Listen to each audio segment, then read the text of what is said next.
El director de investigación del Instituto de Hidráulica de Cantabria y catedrático de Ingeniería Hidráulica de nuestra universidad, Íñigo Losada, nos habla de su participación en la elaboración del informe del Grupo Intergubernamental de Expertos en Cambio Climático sobre los impactos en los ecosistemas oceánicos, costeros, polares y de montaña.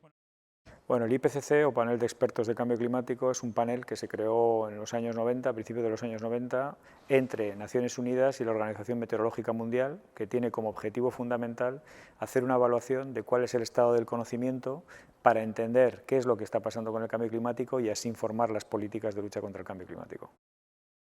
El informe que se acaba de publicar es un informe específico sobre océanos y criosfera. A diferencia de otros informes que se han venido haciendo desde los años 90, ahora estamos en el sexto ciclo, que eran informes generales, ahora se han hecho un conjunto de informes especiales y uno específico ha sido sobre océanos y criosfera. Y básicamente lo que se ha puesto de manifiesto es que los cambios que veníamos observando, y ya en el informe del 2014 se destacaron, como aumento a nivel medio del mar, calentamiento del océano, captación de CO2 por parte del océano, cambio y pérdida en el oxígeno y demás, y sus impactos no solo se mantienen, sino que además se han acelerado.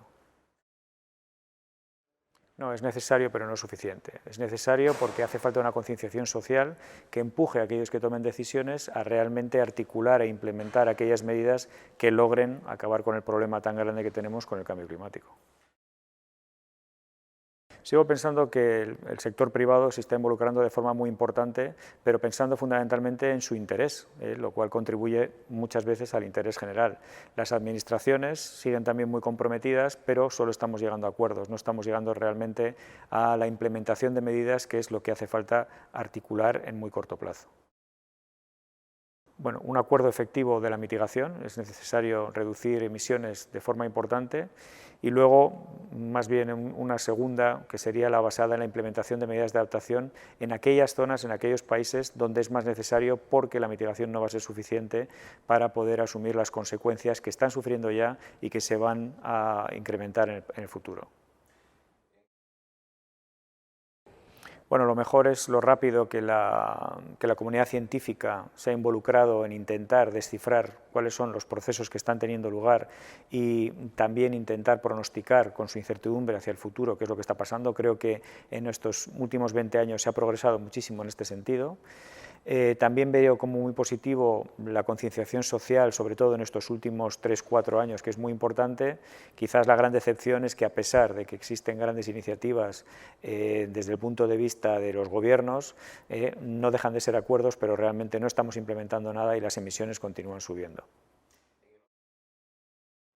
Bueno, yo creo que hay de todo. Creo que hay posiciones negacionistas que lo que subyace debajo de las mismas no es más que un interés económico por los cambios dentro del sistema económico que es necesario realizar para realmente abordar la necesidad, sobre todo asociada a la mitigación. Pero por otro lado también yo creo que hay unas posiciones que son más, casi diría que sentimentales y propias de un alineamiento con una forma de pensar u otra, ¿no? Se tiende a pensar que hay ciertas partes de la sociedad que se creen absolutamente cualquier cosa como doctrina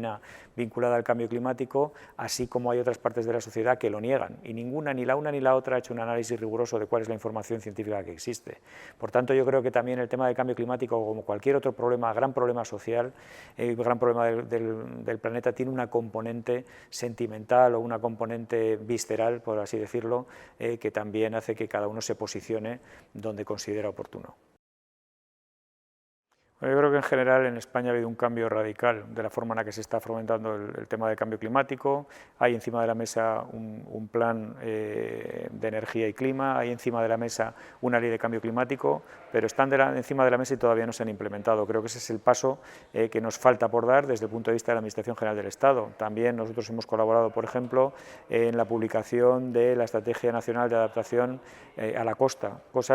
y un plan nuevo de adaptación, cosas que son esenciales para poder realmente afrontar el problema del cambio climático. Desde el punto de vista regional, la comunidad autónoma tiene un plan específico de lucha contra el cambio climático que está muy enfocado fundamentalmente en toda la parte relativa a la mitigación, pero también es cierto que iniciativas como el desarrollo del nuevo PROT han tenido en cuenta, de alguna manera, cuál es la incidencia que el PROT tiene sobre el cambio climático y que el cambio climático tiene sobre el PROT. Y yo creo que estos pasos que están dándose son importantes, son mucho más avanzados de lo que se estaba haciendo en el pasado, pero lo que hay que plantearse es si con la urgencia de los cambios que estamos viendo esto es suficiente o realmente hace falta meter una marcha más para poder afrontarlo. Siempre.